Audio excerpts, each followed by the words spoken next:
Please be seated.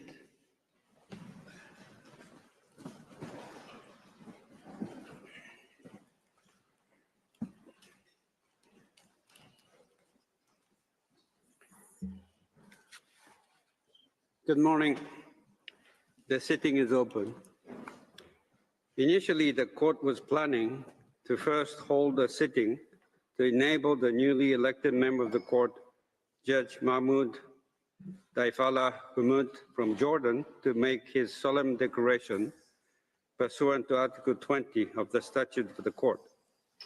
This was announced through a press release of the court issued on 8 July 2025.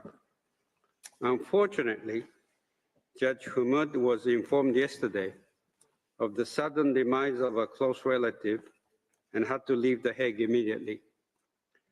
The public sitting for the installation of our new colleague is therefore postponed and will take place at a later date to be announced in due course. On behalf of the court, I wish to present my condolences to Judge Humud and to express to him and his family my profound sympathy for their loss. Today, the court thus meets under Article 74, Paragraph 3 of the Rules of Court to hear the argument of the parties on the request for the indication of provisional measures submitted by the Republic of Equatorial Guinea in the case concerning the request relating to the return of property confiscated in criminal proceedings, Equatorial Guinea versus France. I note that in addition to interpretation from and into the court's two official languages, English and French, interpretation from and into Spanish is available in accordance with specific arrangements made at the request of Equatorial Guinea. As the court does not include upon the bench a judge of the nationality of Equatorial Guinea, the applicant availed itself of the right under Article 31, Paragraph 2 of the statute to choose a judge ad hoc to sit in the case. It chose Mr. Tawhid Olfemi Elias.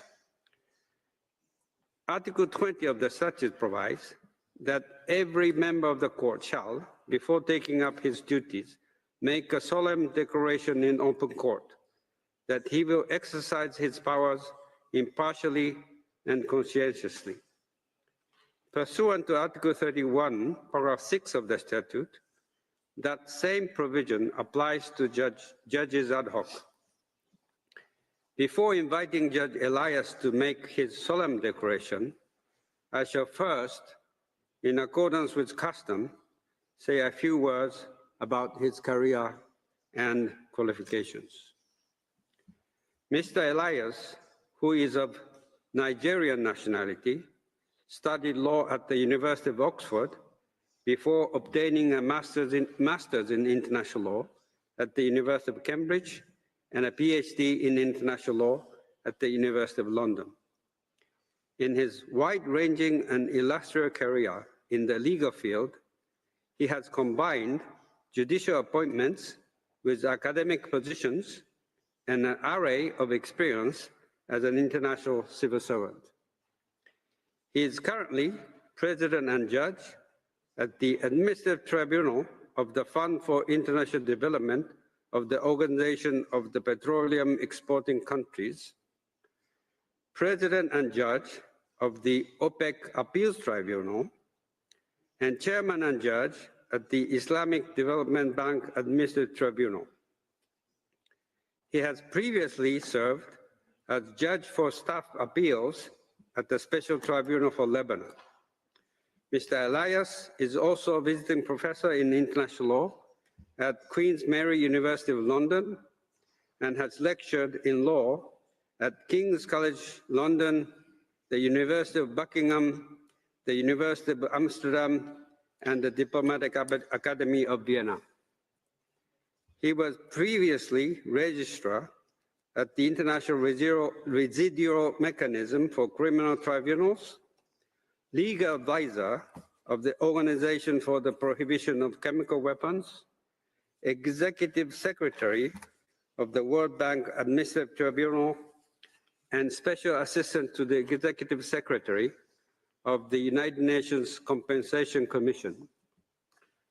Mr. Elias is a member of the panel of arbitrators of the Asian African Legal Consultative Organization and a member of the Institut du Droit International. He has written extensively on many areas of international law, from the law of treaties to international administrative law. I shall now invite Mr. Elias to make the solemn declaration prescribed by the statute, and I request all those present to rise.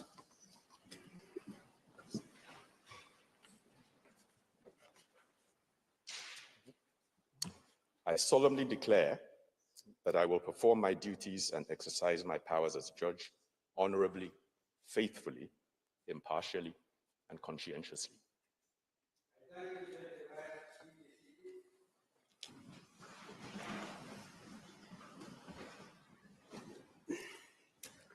I take note of the solemn declaration made by Judge Elias and declare him duly installed as Judge ad hoc in the present case.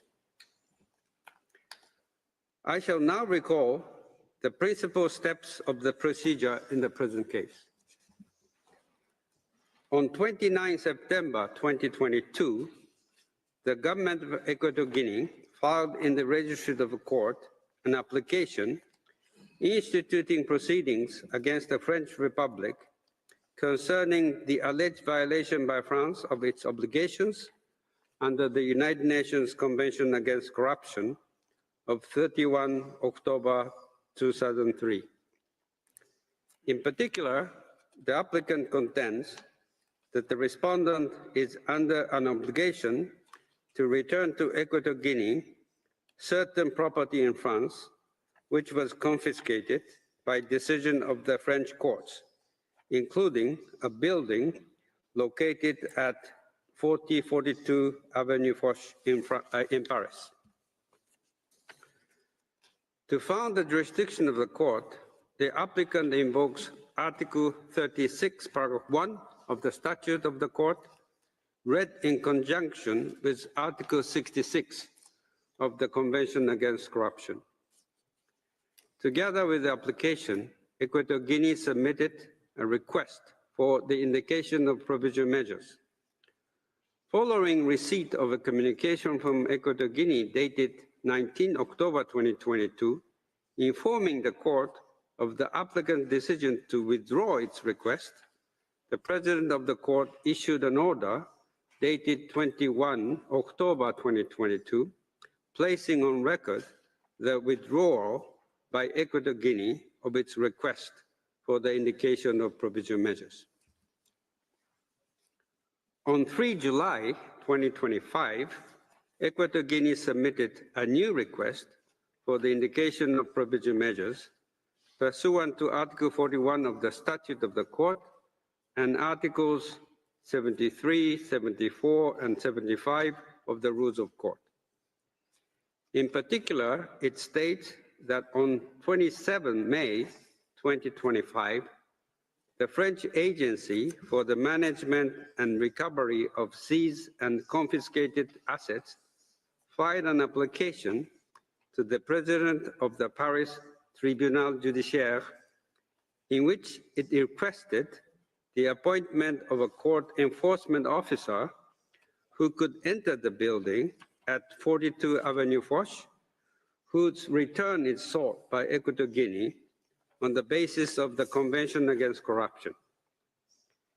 Equatorial Guinea maintains that on 18 June 2025, members of the French Judicial Police and the National Police, as well as officials from the Agency for the Management and Recovery of Seized and Confiscated Assets and other auxiliary personnel, entered the building in the absence of its occupants and without informing them in advance, and proceeded to change the locks of several of the building's doors.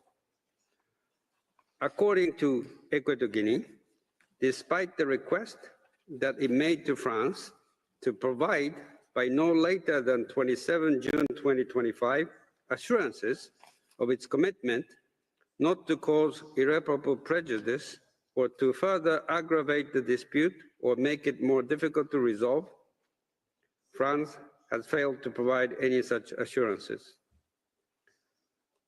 The registrar will now read out the passage from the request specifying the provisional measures which the government of Equatorial Guinea is asking the court to indicate, pending a final judgment in the case. You have the floor, Mr. Registrar. Merci, Monsieur le Président. Je cite, sur la base de l'ensemble des faits et des arguments exposés ci-dessus, la Guinée équatoriale prie la Cour d'indiquer, conformément à l'article 41 de son statut, les mesures conservatoires suivantes. A. La France doit prendre toutes les mesures nécessaires afin que l'immeuble ne soit pas mis en vente. B. La France doit garantir à la Guinée équatoriale un accès immédiat, complet et sans entrave à tout l'immeuble. C.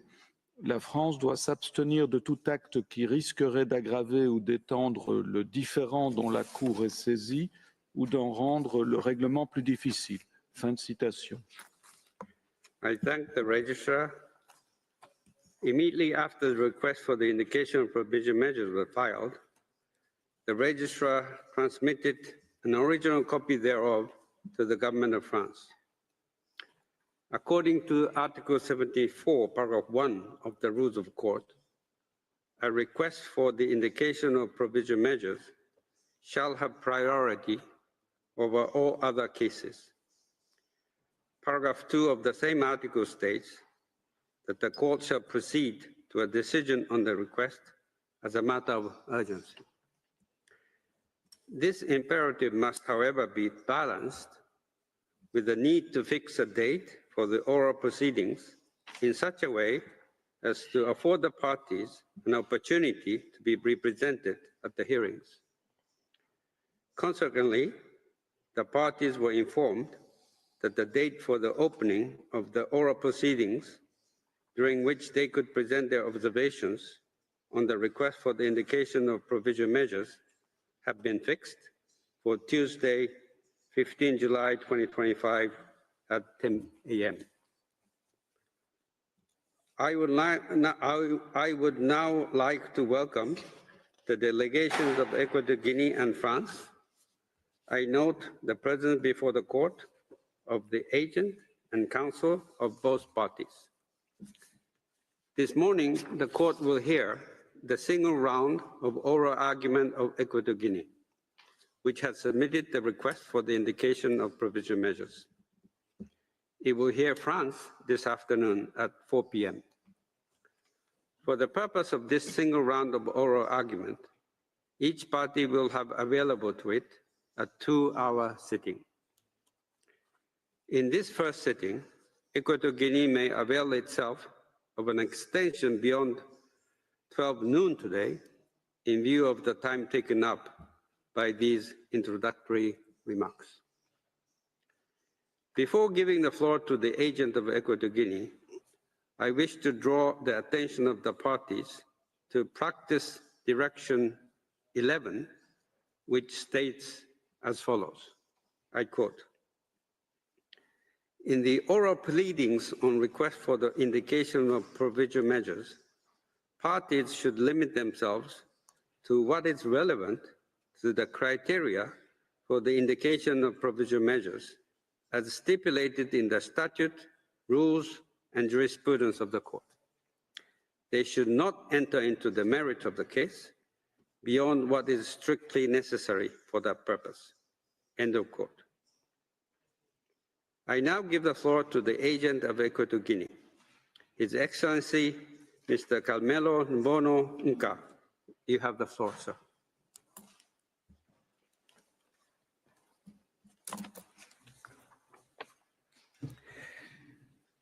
Señor Presidente.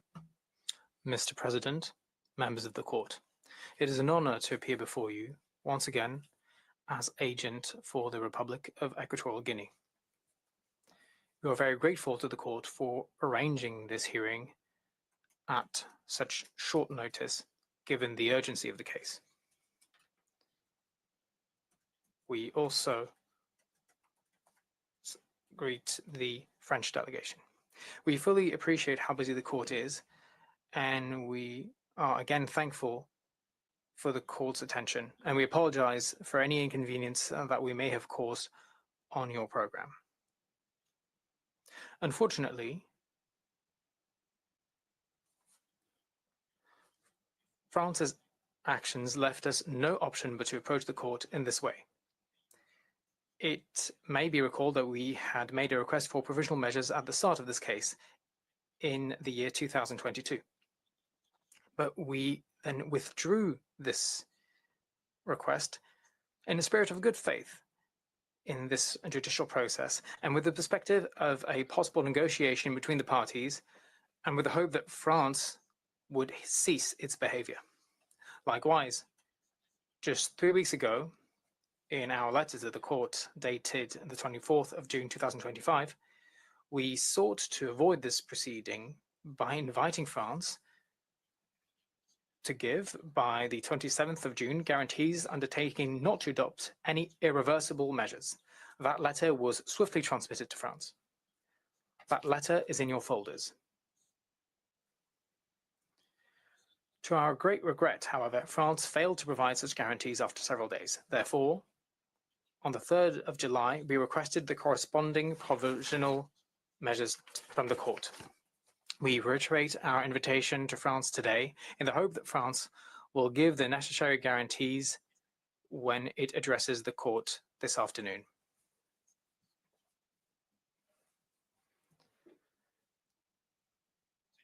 Mr. President, as the court is aware, the matter before you is important and very serious for Equatorial Guinea, and surely for many other African states that face similar situations. France is acting in clear violation of the 2003 United Nations Convention Against Corruption, also known as the Merida Convention, the main multilateral instrument in the fight against the scourge of corruption. Its actions not only directly harm the sovereign rights and interests of my country, but they risk damaging the interstate cooperation within the framework of the convention. By its actions, France threatens to render a central part of the convention unworkable. Its own domestic law and authorities seem to ignore international law. They reflect the same unacceptable approach that has characterized France's action since the outset of the dispute. An approach which may be described as paternalistic and even neo-colonial. We cannot accept such disdain for our sovereignty from France. Mr. President, we cannot accept it. Mr. President, members of the court, the case that began in 2022 concerns the return of assets confiscated in criminal proceedings and the cooperation that is required from states in that regard pursuant to the Merida Convention.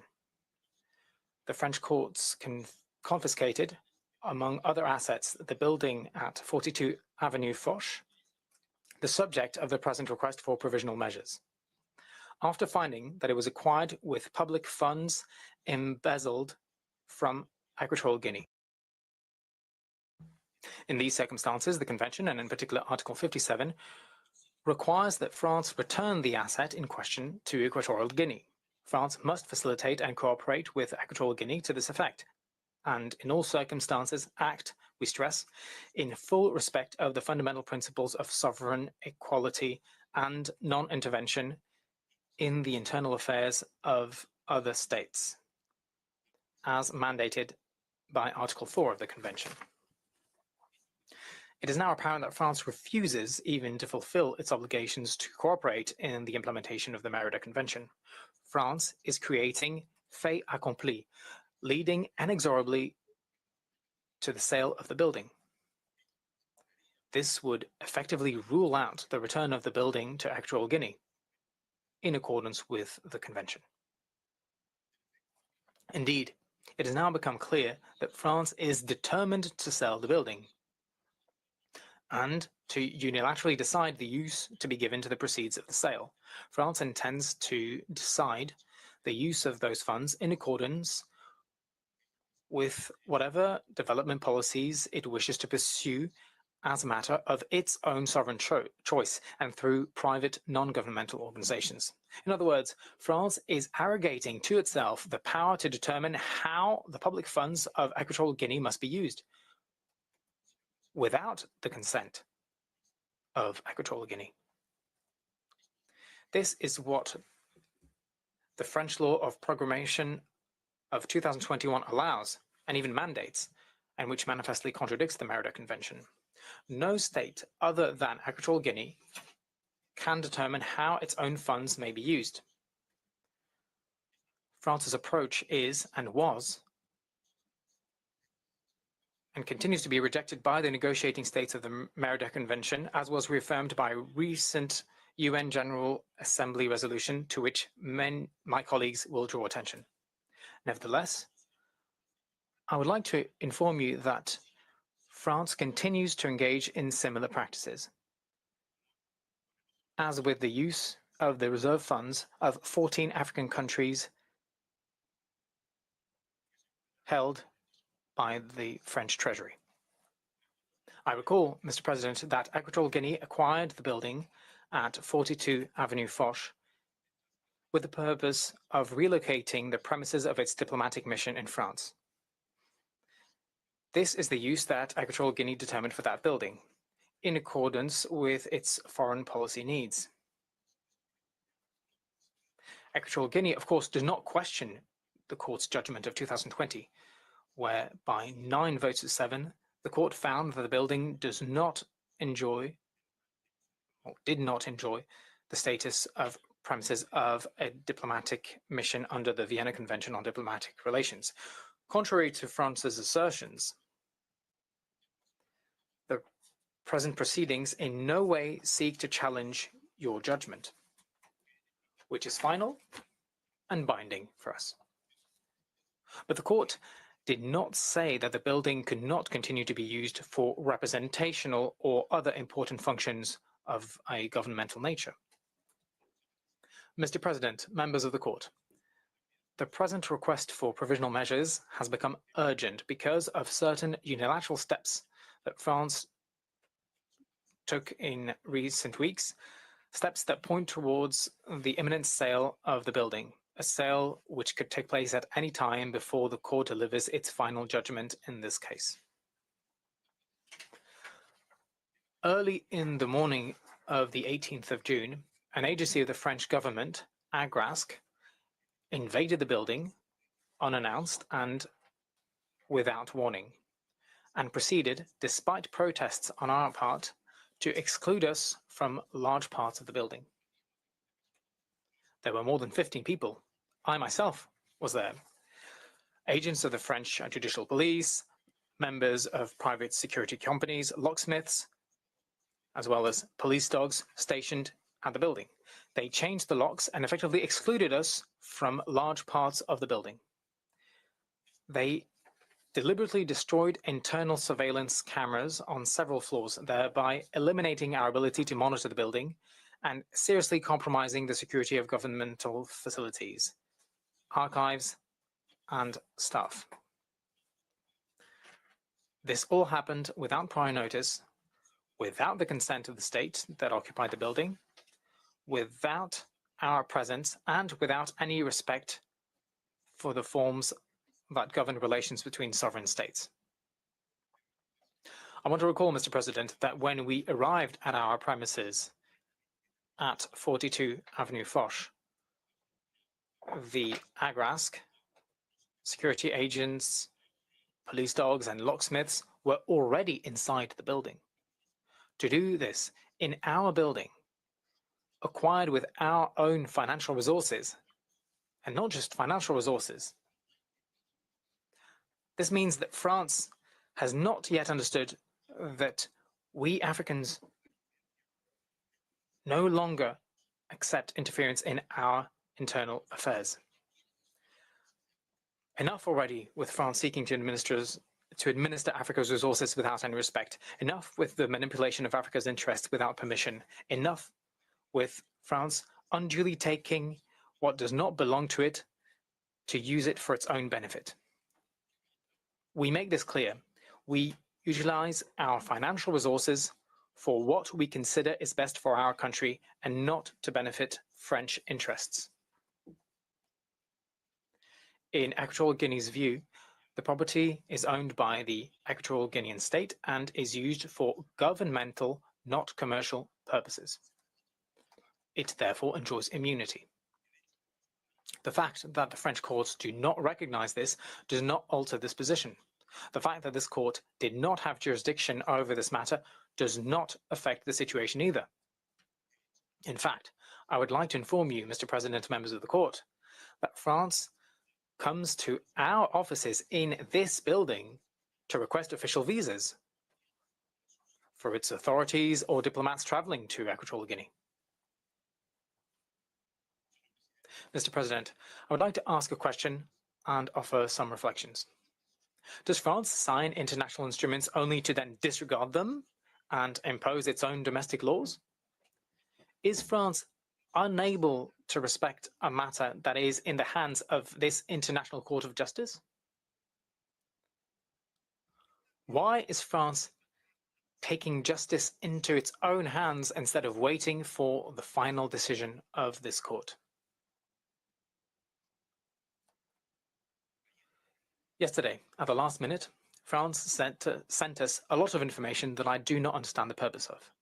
Photos of broken locks, open offices, even the violation of the privacy of the identity cards of people who work or live in the building, including my own card. Mr. President, members of the court, all of this is completely irrelevant to this case in this court. In these circumstances, the indication of provisional measures has become urgent. Such measures are now essential if the court is to be in a position to decide this case and to deliver justice. As we have explained in our request for provisional measures, and as the members of our legal team will now show, all the requirements for the indication of provisional measures are met in the present case. Mr. President, members of the court, the following members of our delegation will address you in turn. First, Maître Jean-Charles Chikaya will speak about the French Loi de Programmation and its application, especially what the French authorities have been doing over the last few weeks. Second, Mr. Francisco Moro Nveo-Bono will show that the first of the conditions for the indication of provisional measures is met, that the court is undoubtedly has prima facie jurisdiction in this case. Third, Dr. Alfredo Grossato Neumann will show that the rights claimed by Equatorial Guinea are plausible. Fourth, Sir Michael Wood will explain that there is urgency and that acts capable of causing irreparable damage may occur at any moment before the court gives its final decision in the case. Again, France's refusal to provide any assurances to the contrary is very telling in this regard. Sir Michael Wood will also explain the link between the rights whose protection is sought and the provisional measures requested, including a summary of the position of Equatorial Guinea. To conclude our presentation, I myself, as agent for the Republic of Equatorial Guinea, will offer some final remarks and read out our submissions to the court.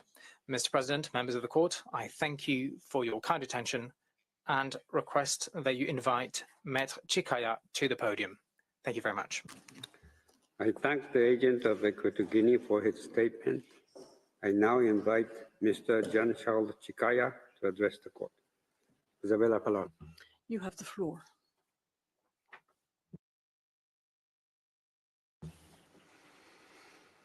Thank you, President. Mr. President, members of the court, it is a great honor for me to appear before the court on behalf of the Republic of Equatorial Guinea. As announced by the agent of Equatorial Guinea, I will first set out the factual background that led to the filing of this request for indication of provisional measures, giving a brief overview of French legislation on the return of confiscated property.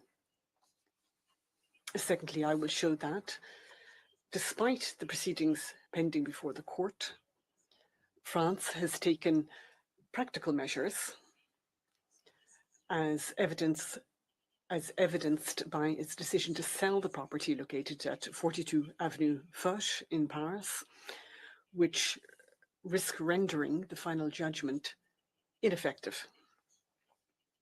Now, first of all, I would like to recall that in its application instituting proceedings, Equatorial Guinea respectfully requested the court to adjudge and declare that by refusing to return to it the building at 42 Avenue Foch, together with the other confiscated property, and by failing to grant Equatorial Guinea the cooperation and assistance provided for in the United Nations Convention Against Corruption, known as the Mérida Convention, France has violated and continues to violate its obligations under that instrument. Turning now to France's clear intention to sell the property at 42 Avenue Foch. While Equatorial Guinea is preparing to submit its reply on the 28th of July, France, which is due to file its rejoinder on the 28th of May 2026, is pursuing a series of actions intended to cause irreparable prejudice to Equatorial Guinea.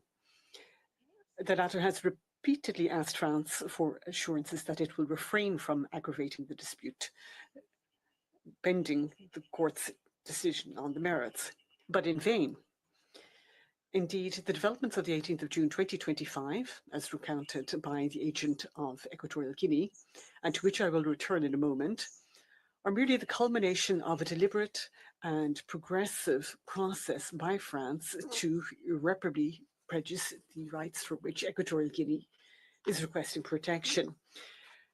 Now, before going into more detail about this process, it's important to recall that the criminal proceedings initiated in France between 2007 and 2021 concerned the acquisition on French territory of property that the French courts deemed to be the proceeds of the laundering of misappropriated public funds to the prejudice of the Equatorial Guinean Treasury.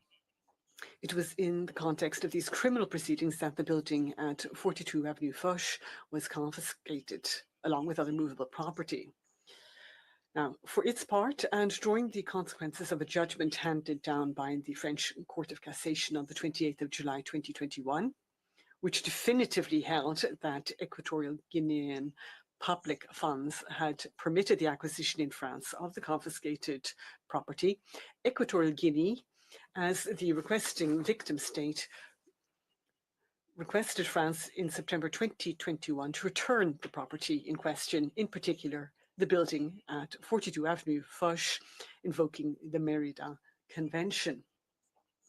Now, while it is true that according to paragraph 2 of Article 57 of the Mérida Convention, and I quote, each state party shall adopt such legislative and other measures in accordance with the fundamental principles of its domestic law, as may be necessary to enable its competent authorities to return confiscated property when acting on the request made by another state party in accordance with this convention, taking into account the rights of bona fide third parties, end of quotation. Now, despite this, France has nonetheless adopted a law, the purpose of which is not to return property confiscated from other state parties. In its letter to his Equatorial Guinean counterpart, dated the 22nd of June 2022, which is Annex 23 to Equatorial Guinea's memorial, the French president announced the forthcoming enactment of this law, as well as the need to sell the property at 42 Avenue Foch. Indeed, immediately after the aforementioned judgment was handed down, France opportunely adopted a law known as the Law of the 4th of August 2021 on solidarity-based development and the fight against global inequalities. and it is available in tab 2 of your file. Now, this law, which purports to combat global inequalities, nevertheless provides as follows, and I quote, "Proceeds from the sale of confiscated property shall give rise to the allocation of budgetary appropriations in the Official Development Assistance Programme under the responsibility of the Ministry of Foreign Affairs, and shall finance cooperation and development actions in the countries concerned as close as possible to the people, in accordance with the principles of transparency and accountability, and ensuring the involvement of civil society organizations. The Ministry of Foreign Affairs shall determine on a case-by-case basis the terms and conditions for returning these proceeds, in order to ensure that they contribute to improving the living conditions of the populations concerned." So in short, the French law of the 4th of August 2021 gives the French Ministry for Europe and Foreign Affairs the discretionary power to allocate the proceeds from the sale of confiscated property in accordance with France's development policy. In other words, France confiscates property that has been misappropriated to the prejudice of another foreign state, sells it on its territory at sometimes derisory prices, reclassifies it as national budgetary funds, and then unilaterally repackages it as official development assistance, supposedly for the benefit of the people of the plundered country of origin. In fact, under the guise of cooperation, this mechanism allows France to finance its own foreign policy while interfering in the internal affairs of third countries that are victims of misappropriation of funds. A circular issued by the Ministry of Justice on the 22nd of November 2022 further clarifies the procedure for applying this law, and you will find this circular in your file under tab E.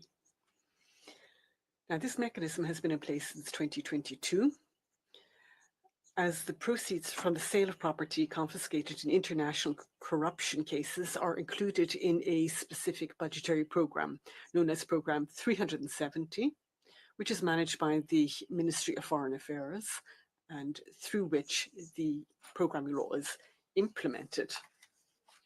Now, no provision of this law requires the ministry to return the proceeds to the requesting state that was the victim of the misappropriation of funds, or to cooperate with that state to secure the direct return of the confiscated property, contrary to France's obligations under the Merida Convention. The provisions of that same law requires France to sell confiscated property and use the proceeds of the sale at its discretion, as closely as possible to the people, as the law says, the people of the dispossessed state, thereby violating the principles of the sovereign equality of states and of non-intervention in the internal affairs of other states, as recalled in Article 4 of the Convention. Now, the reality is that France confiscates property acquired on its territory through the misappropriation of public funds from third states, preferably African ones, and then, thanks to its most opportune domestic legislation, appropriates the same property or the proceeds of its sale, simply refusing to return it to the victim states, which thus find themselves twice dispossessed. Furthermore, France's position of making the return of property contingent on the requesting states recognizing that a crime has been, or even could have been committed, such that it has concluded that because Equatorial Guinea has not admitted that offences were committed on its territory, Equatorial Guinea is not a requesting state. Now, this position of France is an overly restrictive and therefore erroneous interpretation of the Merida Convention. As Equatorial Guinea explains in detail in its memorial, this French legislation on the return of confiscated assets is clearly incompatible with the Convention. Now, this is also the opinion of the United Nations Office on Drugs and Crime, which, in a country report, points out that the French programming law, and I quote, clearly falls outside the framework prescribed by Article 52, paragraph 3, for the return of confiscated assets, end of quotation, such that it recommended that France, and I quote, that France take the necessary steps to ensure that confiscated property is returned in accordance with Article 57 of the Convention, even in the absence of an agreement with the requesting state, end of quotation. Therefore, only by maintaining the status quo can your court ensure that the substance of the dispute remain pending until its peaceful and final settlement. Failing that, France will have succeeded through these unilateral acts in rendering the proceedings before this court devoid of any substance. Now, turning to the reality and the imminence of the sale of the building at 42 Avenue Foch, it should be recalled that on the 29th of July, 2022, the Agency for the Management and Recovery of Seized and Confiscated Assets, AGRASC, which is a body under the joint supervision of the French Ministries of Justice and Public Accounts, notified the occupants of 42 Avenue Foch of its intention to dispose of the building. And this led Equatorial Guinea to submit to the court a first request for indication of provisional measures, attached to its application institution proceedings of the 29th of September 2022, a request which Equatorial Guinea withdrew on the 19th of October 2022 in a spirit of good procedural cooperation and trust towards France. However, on the 20th of January 2023, France did not hesitate to sell at public auction confiscated movable property that is the subject of the present case. In short,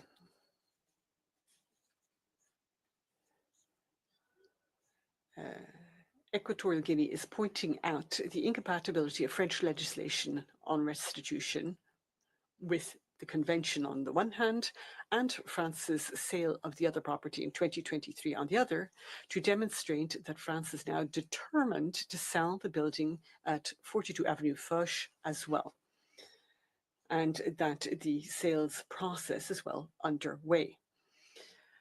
Mr. President, members of the court, I now turn to the recent events that have compelled Equatorial Guinea to submit this request for provisional measures to you.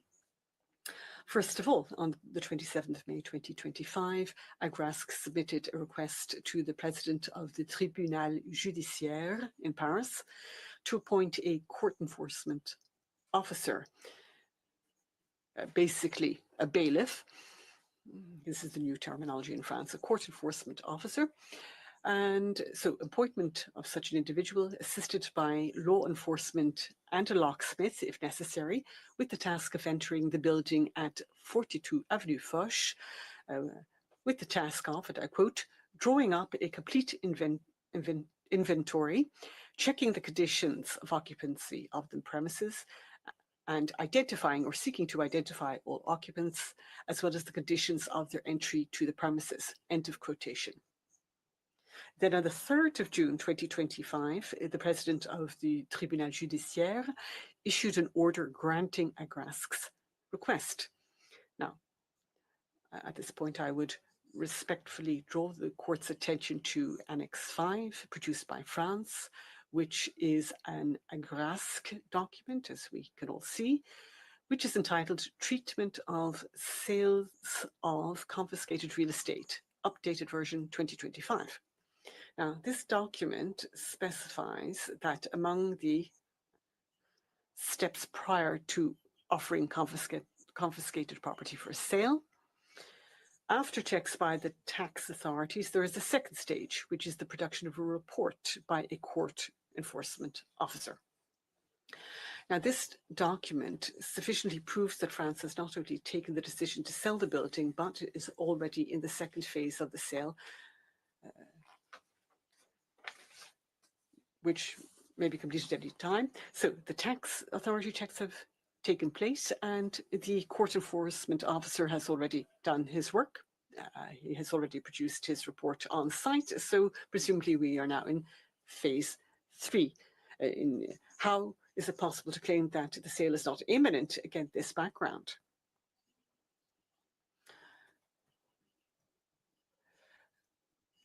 As Mr. Michael Wood will report soon, it is now a matter of urgency that provisional measures be ordered.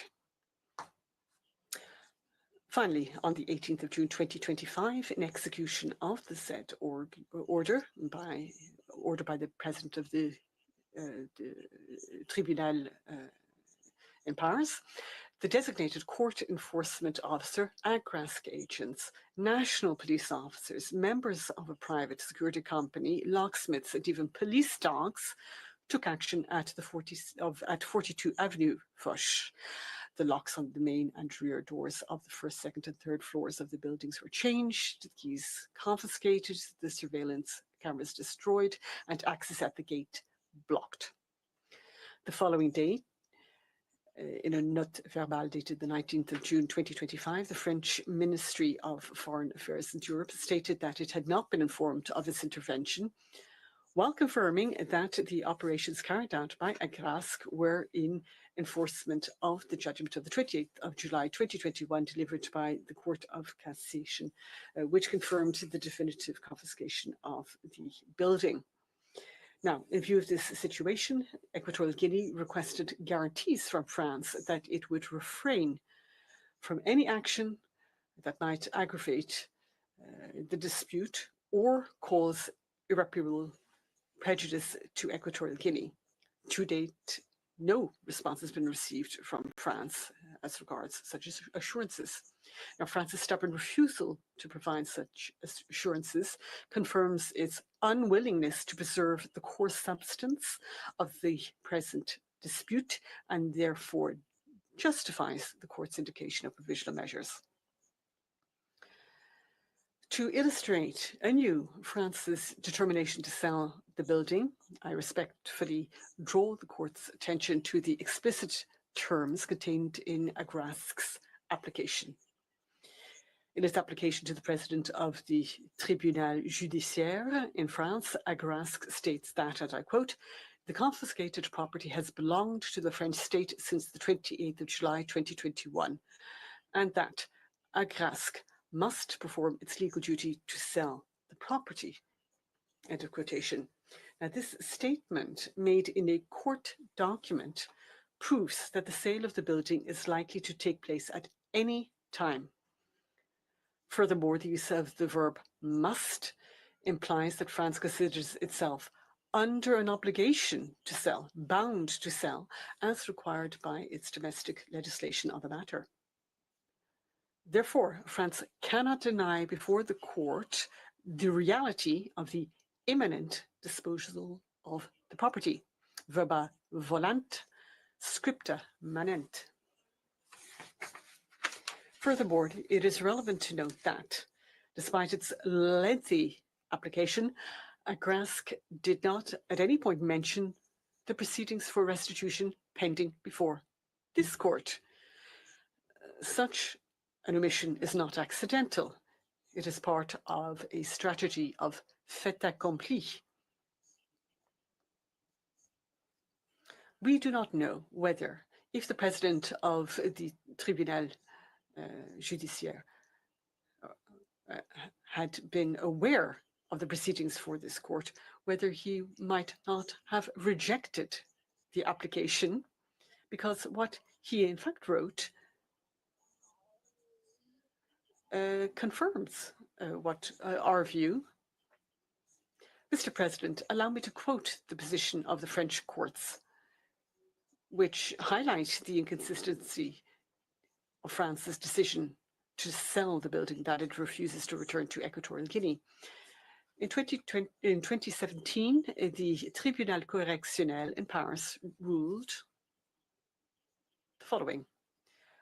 And this is the court that found that the entity was subject to criminal proceedings.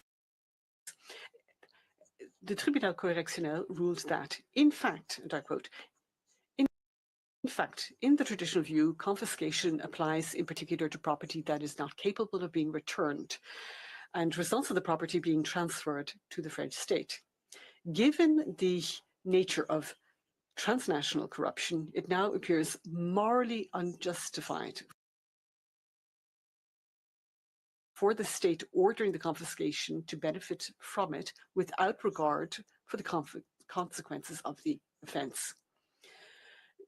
The return of assets is a fundamental principle of the United Nations Convention Against Corruption, known as the Merida Convention, which is the first universal and comprehensive instrument to combat corruption. The return of assets is the subject of a section of the Convention, Article 51. The Convention is the first international instrument to detail the procedures for returning to states funds derived from corruption of which they have been deprived and which have been transferred abroad by political leaders or public officials. End of quotation from the ruling of the Paris Tribunal Correctionnel. So this ruling clearly illustrates that the confiscation of assets derived from corruption must not be accompanied by the unjust enrichment of the state whose courts have ordered the confiscation. Yet, this is precisely what France is doing today. It refuses to cooperate in any way to secure the return of the property, despite the rulings to the contrary of its own courts based on the Merida Convention.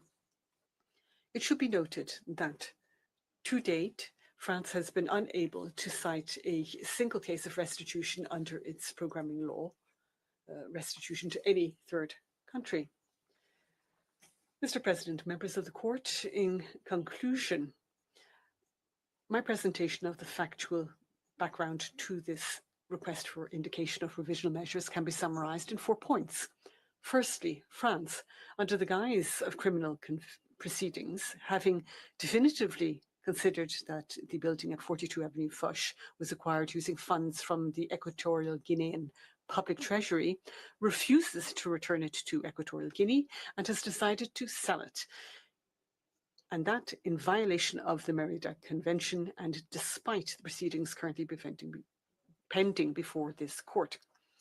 Secondly, barely a week after the Court of Cassation's judgment of the 28th of July 2021 confiscating the building, France opportunely adopted a law on the return of confiscated property, which requires it to sell the property and gives it discretionary power to allocate the proceeds in line with its own foreign policy, even without the consent of or regard to the views of the victim state.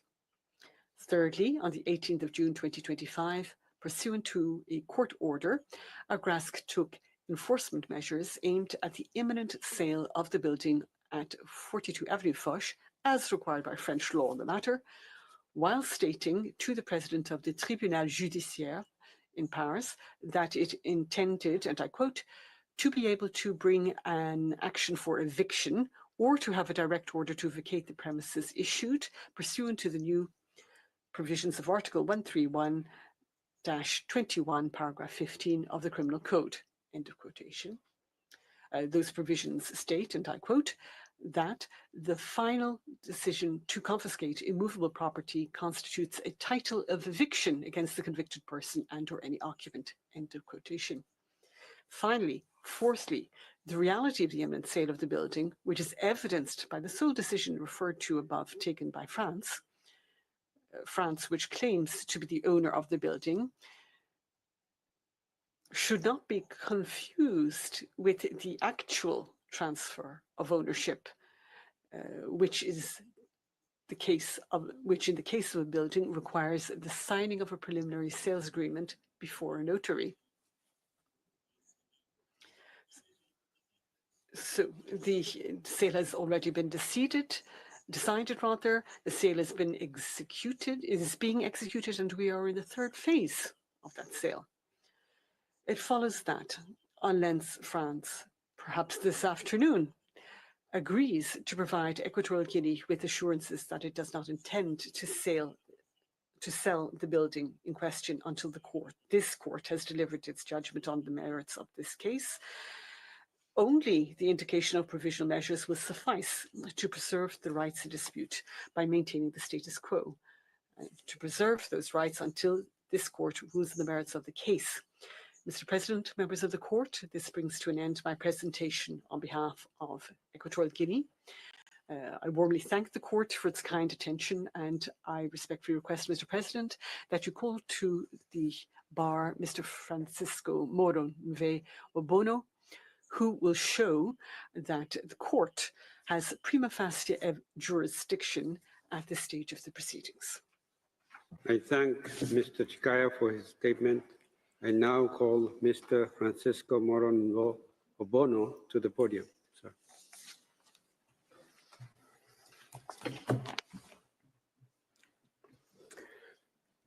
Señor Presidente. Mr. President, members of the court, it is an honor for me to appear before you on behalf of my country, the Republic of Equatorial Guinea. Mr. President, the conditions for the indication of provisional measures are well established in the court's case law. The first of these concerns the court's prima facie jurisdiction. As the court has had several occasions to reiterate, including recently, at this stage of the proceedings, it need not satisfy itself in a definitive manner that it has jurisdiction as regards the merits of the case. Indeed, the court need only find that the provisions relied on by the applicant appear prima facie to afford a basis on which its jurisdiction could be founded. As I shall demonstrate this morning, this is a case where jurisdiction is clear, certainly prima facie. Equatorial Guinea seeks to found this jurisdiction on Article 36, paragraph 1 of the Statute of the Court and on Article 66 of the United Nations Convention Against Corruption. This convention, the Merida Convention, is in force between the parties, neither of whom has made any reservation. Article 66 of the Convention is at tab PQ in the judges' folders. Paragraph 2 of the provision provides that any dispute between two or more states parties concerning the interpretation or application of this convention that cannot be settled through negotiation within a reasonable time shall, at the request of one of those states parties, be submitted to arbitration. If 6 months after the date of the request for arbitration, those states parties are unable to agree on the organization of the arbitration, any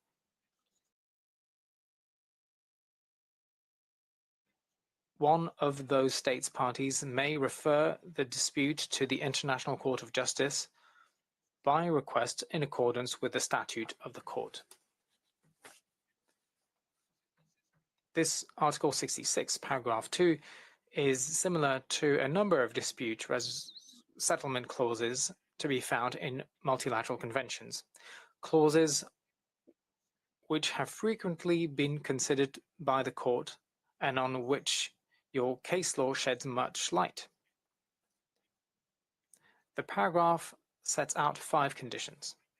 First, that there is a dispute concerning the interpretation or application of the convention. Second, that the dispute cannot be settled through negotiation within a reasonable time. Third, that there is a request for arbitration submitted by one of the parties. Fourth, that the organization of the arbitration has not been agreed within 6 months of that request. Fifth, and last condition, that one of the parties refers the dispute to the court by request in accordance with the statute. As we explained in the application instituting proceedings, in the memorial, and also in the request for provisional measures, these conditions are met and the court has jurisdiction. As the court is aware, France did not raise preliminary objections to jurisdiction within the time limit fixed by Article 79 bis of the Rules of Court. Its counter-memorial, filed in February of last year, does not contain any chapter dealing exclusively with jurisdiction. Instead, in a rather long chapter entitled "The Claims of Equatorial Guinea Must Be Rejected," France argues that several reasons, based both on the competence of the court and on the merits, which are closely related, justify such rejection. The statement, which suggests that according to France the merits of this case have a bearing on the court's jurisdiction, may itself be regarded an acceptance of prima facie jurisdiction. One is indeed left in the dark as to which of France's arguments in the counter-memorial relate to jurisdiction, and which to the merits or possibly to admissibility. Mr. President, in order to determine whether the disputes between the parties concerns the interpretation or application of the Merida Convention, the court must ascertain whether the acts complained of by the applicant, my country, are prima facie capable of falling within the provisions of that instrument, and whether, as a consequence, the dispute is one which the court could have jurisdiction ratione materiae to entertain. It is not entirely clear from the ambiguous language of the counter-memorial whether France contests that there is a dispute between the parties concerning the interpretation or application of the Convention. I shall return to what it says on this later. For now, it is sufficient to say that the acts complained of by Equatorial Guinea are France's violation of its obligation, under essential provisions of the Merida Convention, to return to the sovereign people of Equatorial Guinea assets belonging to it, and of its obligation to cooperate with it to achieve this purpose in application of the Convention and in a manner consistent with the principles of sovereign equality and non-intervention in the internal affairs of other states. Key provisions of the Convention, including Articles 4, 51, and 57, are at issue. There can be no doubt that a dispute exists between the parties concerning the interpretation and application of the Convention. Indeed, France admits as much in its counter-memorial when it says that Equatorial Guinea would have added a certain element of complexity to the already ongoing discussions and analysis regarding the interpretation and application of the Merida Convention. Before submitting the dispute to the court, Your Excellencies, if France is willing to say this afternoon that it accepts that Equatorial Guinea is, and the sovereign people of Equatorial Guinea as a victim is entitled under the Convention to the unconditional return of the building and to cooperation from France in this regard, we would of course be pleased to hear that. France does not, in the counter-memorial, seek to argue that there was no request for the submission of the dispute to arbitration. Clearly, there was, Your Excellencies. I draw your attention to Equatorial's letter of the 6th of January 2022, which is at tab R of your folders.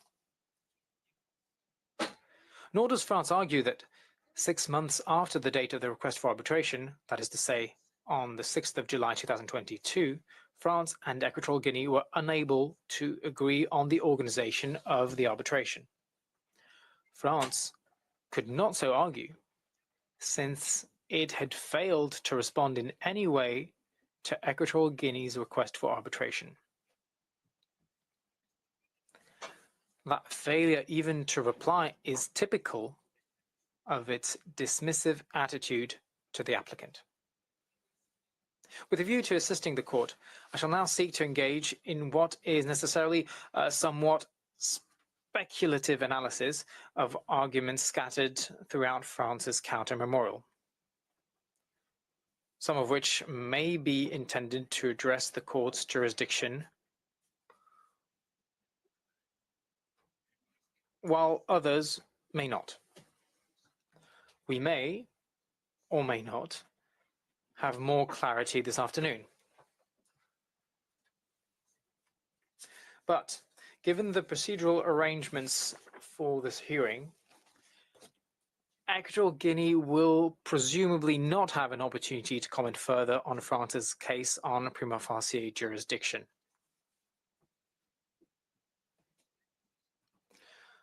The following 3 points in France's counter-memorial may be intended to support, in their view, the submission that the court has no jurisdiction. Firstly, that the negotiation precondition in Article 66 of the Merida Convention was not met. Secondly, that the requirement for reasonable time was not respected. Thirdly, and finally, that there is no dispute. In fact, the first 2 points are really a single point, which I shall address first. The third, as I shall explain, on closer examination seems not to relate to jurisdiction, but to the merits. Article 66, paragraph 2 of the Merida Convention sets out a precondition for requesting arbitration, that a dispute cannot be settled through negotiation within a reasonable time.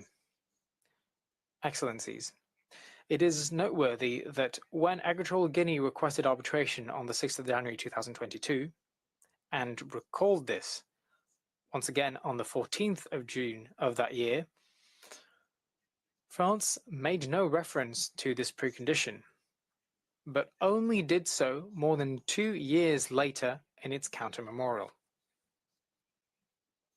I note that on the 6th of January 2022, or that rather that the 6th of January 2022 is the critical date for the negotiations precondition. Later correspondence, such as that referred to by France in this regard, is simply not relevant for the present purposes. In the counter-memorial, France gives a brief and partial account of the court's case law on negotiation preconditions, which have with heavy reliance on a case decided over 60 years ago, the Southwest Africa case.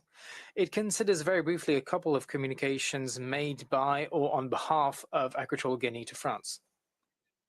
It completely omits to mention France's response, or rather lack of response. But this lack of response is of great significance. It takes two to negotiate. France omits to mention that it was entirely because of its own unwillingness to negotiate, except on its own terms, that is, within the framework of its own legislation and after the sale of the building. That negotiation would take place after the sale of the building. In the counter-memorial, it refers quite insultingly and very tellingly to a need to adopt innovative mechanisms, since, so it says, with disdain, that it would be difficult to conclude an agreement with a state like Equatorial Guinea. Your Excellencies, by the time Equatorial Guinea requested arbitration, the prospect of negotiations over the Merida Convention dispute succeeding was zero. In its counter-memorial, France itself cites some of the relevant case law. it could also have mentioned the Lockerbie cases. In the present case, there undoubtedly was a true impasse. The two sides were at cross purposes. As we have seen, while Equatorial Guinea sought to negotiate the difference over the Merida Convention, all France was prepared to talk about, at some future point, was the application of its own legislation, running counter to the spirit of the Merida Convention. I recall, Mr. President, that Equatorial Guinea sent a request seeking expressly the return of the building on the 14th of September 2021. This was accompanied by a detailed memorandum prepared by the Deputy Minister of Justice at the time, which concerned the Merida Convention specifically. The memorandum was again sent to France on the 27th of October 2021. On the 3rd of December 2021, a bilateral meeting in the French presidential palace took place, but proved futile. These communications are at tab S of your folders. Contrary to what France suggests, all these communications were also crystal clear about the subject matter of the dispute. France's obligations to return assets to Equatorial Guinea and its sovereign people, and to cooperate with it under the Merida Convention. And they were crystal clear that further prolonging the delay would have led to no progress, would have led to no solution for the parties. France makes various points in its counter-memorial, but those are simply not relevant to the Merida dispute. The fact is that France was not prepared to negotiate over the Merida Convention, but only about the implementation of its own national law. It did not seem that France was interested in its obligations under the Merida Convention, but only about the implementation of its own law, which, as we have explained in the memorial, is inconsistent with the Convention and with the spirit of the Convention. After all, France says clearly in its counter-memorial that Article 57 of the Merida Convention is not applicable in the circumstances, and that the people of Equatorial Guinea has no right under it to the return of its property, of its sovereign property. The following arguments in the counter-memorial do not go to jurisdiction, but to the merits of the case, or possibly to admissibility. Again, I mention them only because we do not know what France will raise this afternoon. In the introduction to its counter-memorial, France asserts that Equatorial Guinea is somehow perverting the object and purpose of the Merida Convention. It refers to un usage dévoyé and a dévoiement. These are hardly legal terms, but any legal argument that may be implied would go to the merits, which we shall be dealing with in our reply due on the 28th of July. France has not yet invoked abuse of rights or abuse of process, though on past form it cannot be excluded that they will seek to do so this afternoon. Such invocation would be baseless in fact and law. Suffice to recall your case law, including your 2018 judgment on preliminary objections in the previous case between Equatorial Guinea and France. Just as in that case, an allegation of abuse of rights is a matter for the merits. If France were to raise an abuse of process argument today, not only would it be out of time, if only for reasons of procedural fairness, but it would be necessary to recall that such invocation could not succeed without clear evidence that Equatorial Guinea's conduct could amount to an abuse of process, and which would require exceptional circumstances. As in 2018, the present case where Equatorial Guinea seeks to exercise its rights under international law by way of a peaceful settlement mechanism does not present such circumstances.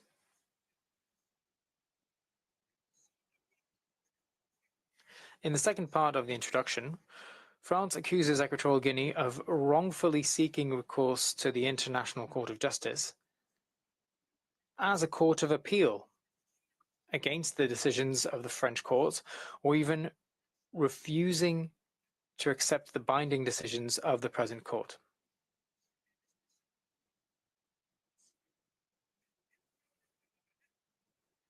That second point is false, with all due respect. We have never sought to reopen the court's binding decisions. In any event, these are arguments for the merits.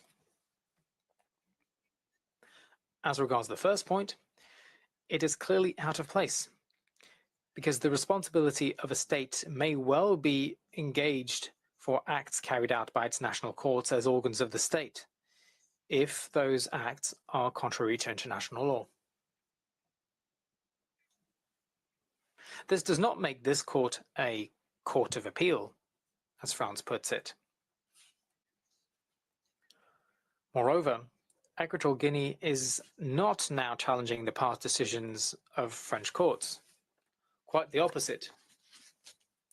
Equatorial Guinea's claim for return of assets is based precisely on the determinations by French courts concerning the commission of certain crimes in Equatorial Guinea and in France. This, again, is something for the merits. Also in the introduction, France suggests that Equatorial Guinea's critique of the French legislation is abstract and not for the court. This, again, goes to the merits. In arguing that Equatorial Guinea's application is manifestly ill-founded, France accepts that this is a matter for the merits. Indeed, the article in question begins with the words "if."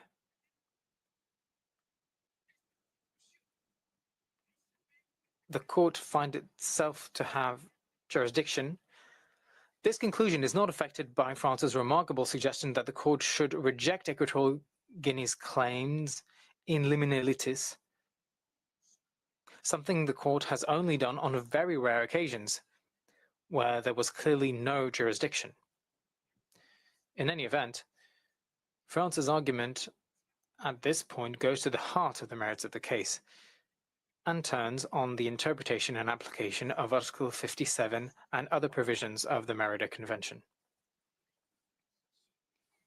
There is a lengthy section of the counter-memorial entitled "The Failings of Equatorial Guinea's Application as regards the object of the alleged dispute." In it, France engages in a detailed analysis of the various provisions of the Merida Convention, even invoking a footnote in the preparatory work, and looks at a range of documents before concluding that the claims of Equatorial Guinea is without object. This too is self-evidently about the merits. Even if these were arguments about jurisdiction, they obviously would not show the absence of prima facie jurisdiction of the court. To conclude, Mr. President, members of the court, I think I have said enough to show that there can be no doubt that Article 66 of the Merida Convention appears prima facie to afford a basis on which the court's jurisdiction could be founded. Indeed, we could go further and say that this is a case where jurisdiction is clear. Mr. President, Excellencies, this concludes my statement. I request that you invite Mr. Crossato to the podium. Thank you very much.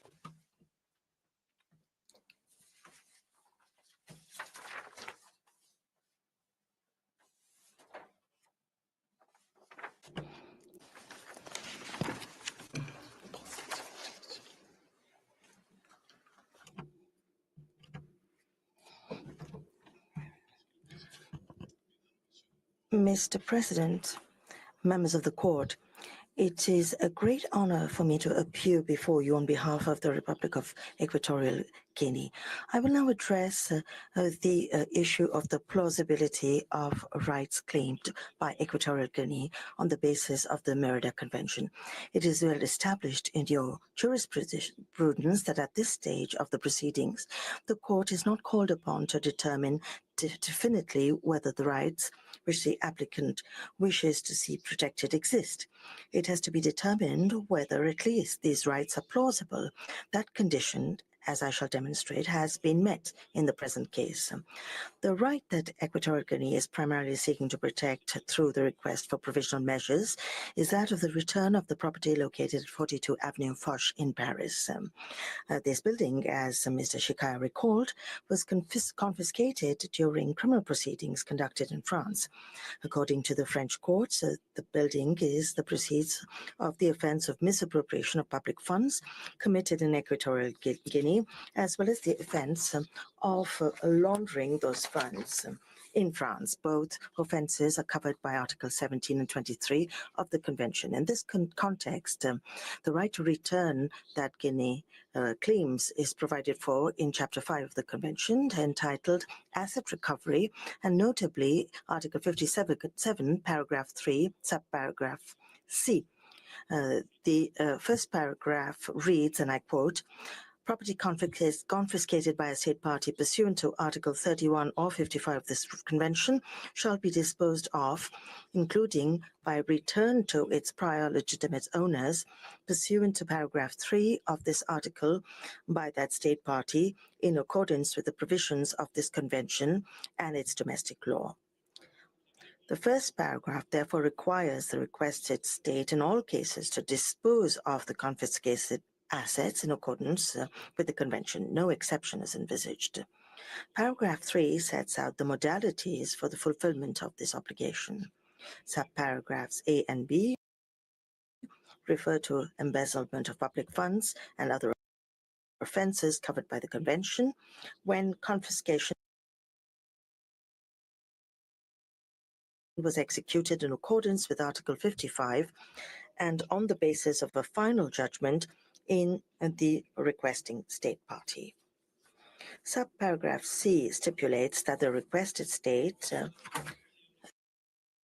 in all other cases shall give priority consideration to returning confiscated property to the requesting state party, returning such property to its prior legitimate owners, or compensating the victims of the crime. It is this provision that applies in the present case. The French authorities have themselves conducted the criminal proceedings in question and established that the offenses of misappropriation of public funds and money laundering had been committed. Equatorial Guinea's request to return the assets was made at the end of these criminal proceedings.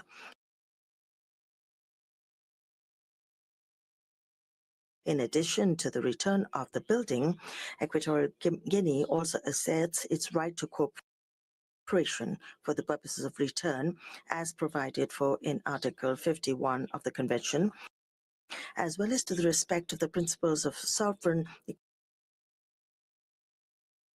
equality and non-intervention in the internal affairs of other states.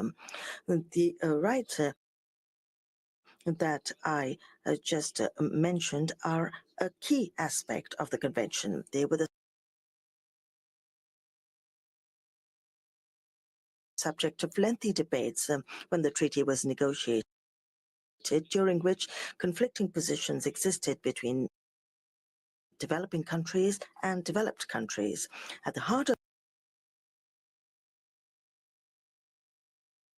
these debates is the question of whether these assets that were confiscated, particularly when they are the proceeds of embezzlement of public funds, should be returned to the state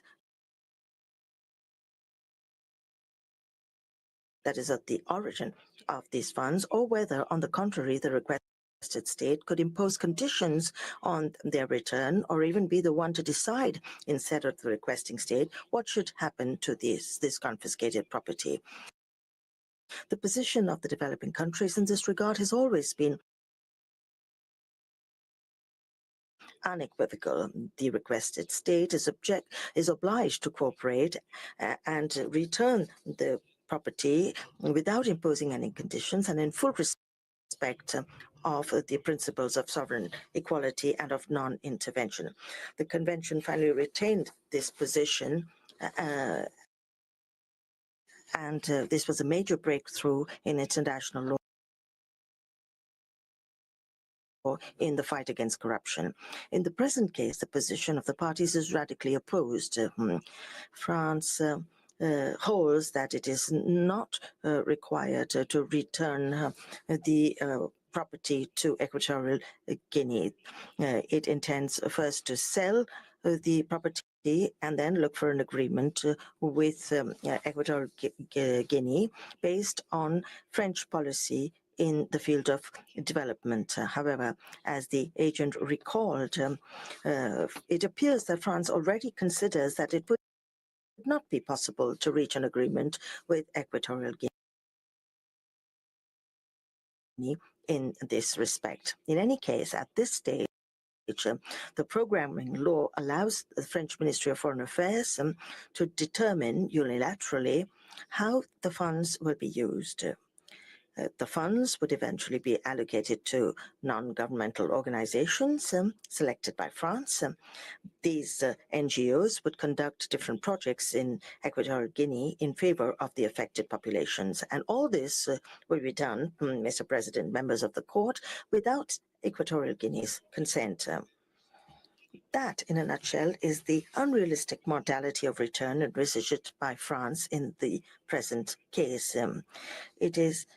It unilaterally claims, therefore, the power to decide how public funds of the Treasury of Equatorial Guinea should be used or to impose conditions on Equatorial Guinea concerning their utilization. This position has no basis in the Convention. The text of Article 57 is perfectly clear. As I indicated, the requested state must dispose of this confiscated property, and it must do so in accordance with paragraph 3. This is self-evident, in particular when it concerns the embezzlement of public funds belonging to the requesting state.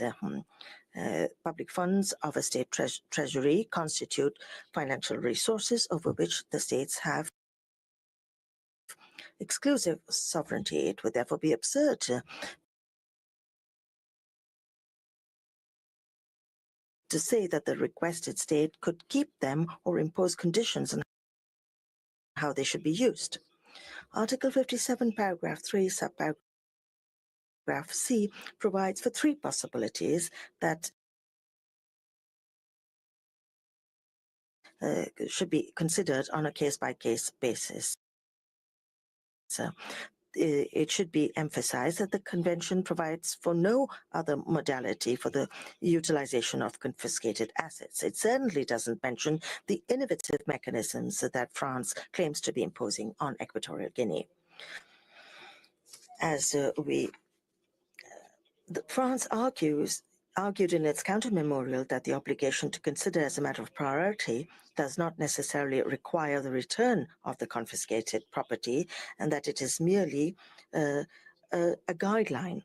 France also suggested that the convention confers a broad discretionary power on it. And as we have explained, this argument is not compatible with the text of Article 57 read as a whole.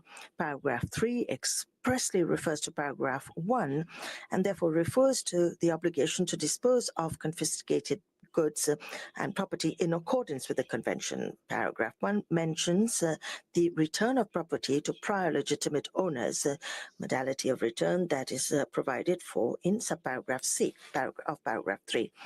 Therefore, France indeed has the obligation to return the building to Equatorial Guinea without exception, while giving priority to the modalities agreed upon by the states parties to the convention. This interpretation is also based on the object and purpose of the convention. Article 1, in accordance with the preamble, recalls that one of the objects is to promote, facilitate, and support international cooperation and technical assistance in the prevention and fight against corruption, including in asset recovery. Article 51 is also central in this context. It concerns a general provision that informs Chapter 5 of the Convention as a whole.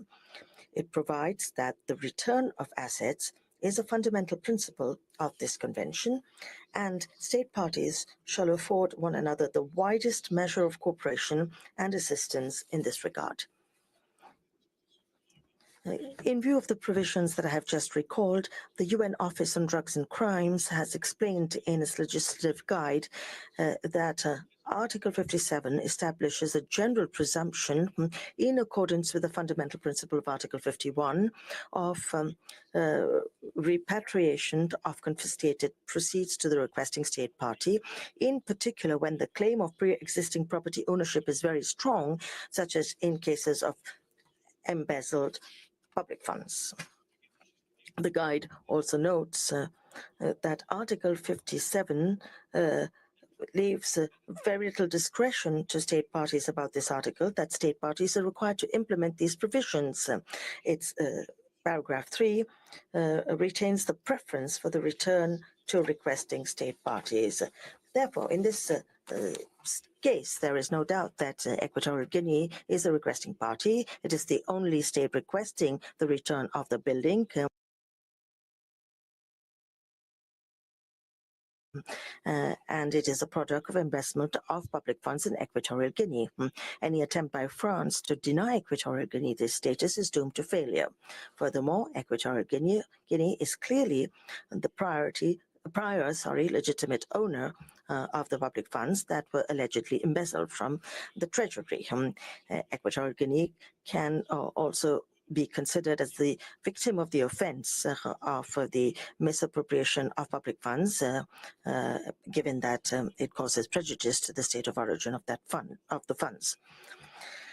The request for return, therefore, falls within all the cases set out in subparagraph C of paragraph 3 of Article 57. It should also be emphasized that the Convention defines the term property in general terms. According to Article 2, it includes assets of every kind, whether corporeal or incorporeal, movable or immovable, tangible or intangible, and legal documents or instruments evidencing title to or interest in such assets. An interpretive note of the Convention clarifies that the return of confiscated property may in some cases mean return of title or value. In the present case, as the agent explained, Equatorial Guinea is seeking the return of the immeuble at 42 Avenue Foch as such in the context of its long-standing use for the purposes of Equatorial Guinea's foreign policy. It is not requesting the return of the proceeds of the sale of the building to Equatorial Guinea's treasury. Mr. President, France could as it did in its counter memorial, invoke paragraph 5 of Article 57 this afternoon. However, this provision is not decisive in this case. Even if it were applicable, France could not act without the consent of Equatorial Guinea. The parties must cooperate and negotiate on the return and find a mutually acceptable solution. However, this solution seems impossible in light of the programming law that allows France to dispose of the building and even the proceeds of its sale in a unilateral manner. Finally, Mr. President, we must recall Article 4, Paragraph 1 of the Convention that provides that state parties shall carry out their obligations under this convention in a manner consistent with the principles of sovereign equality and territorial integrity of states and that of non-intervention in the domestic affairs of other states.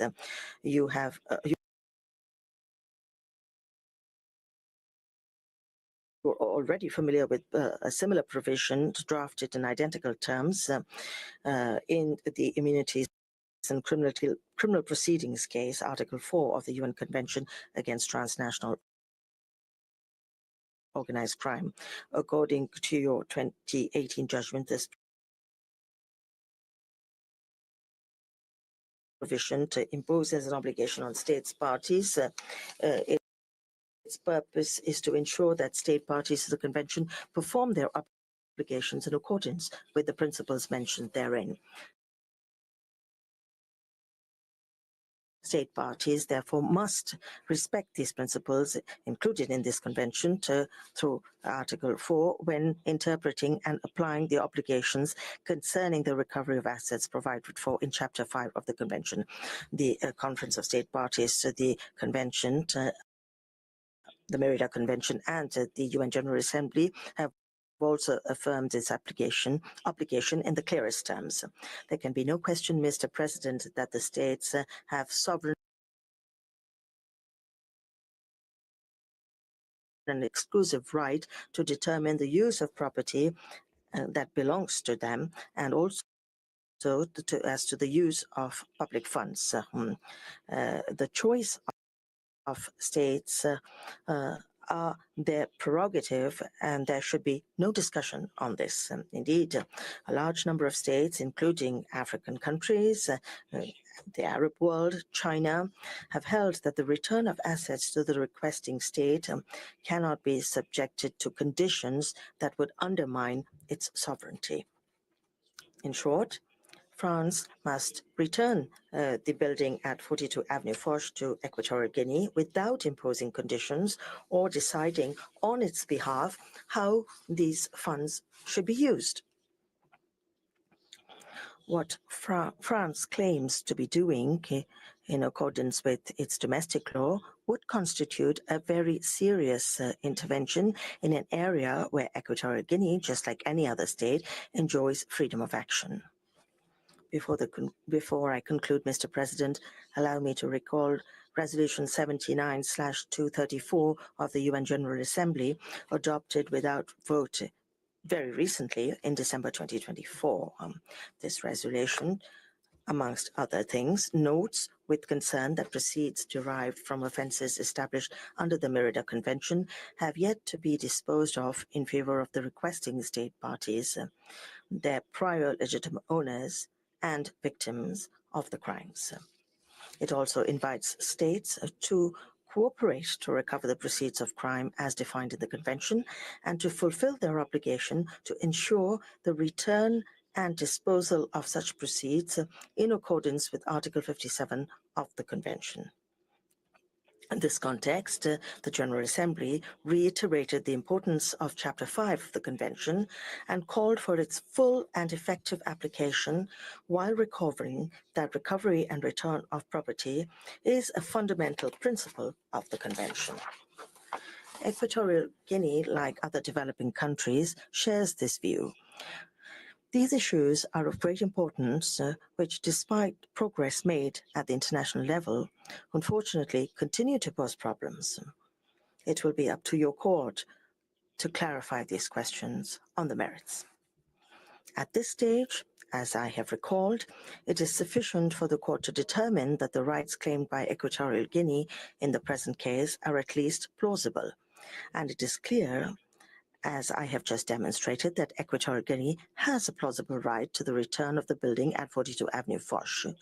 It has a right to cooperation from France in relation to this return, and the right to France's respect in this context for the fundamental principles of sovereign equality and non-intervention in the internal affairs of other states. The condition of plausibility of rights for the indication of provisional measures is therefore satisfied. Mr. President, members of the court, this concludes my oral statement. I thank you for your attention and respectfully request you, Mr. President, to give the floor to Sir Michael Wood. Thank you very much. I thank Mr. Crosada-Newman for his statement. I now call on Sir Michael Wood to the podium. So.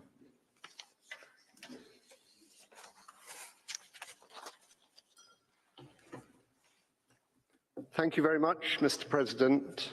Mr. President, members of the court, I take it that if we need it, we have until about 12:20 in light of what you said during the introduction. It's a great honor to appear before you on behalf of the Republic of Equatorial Guinea.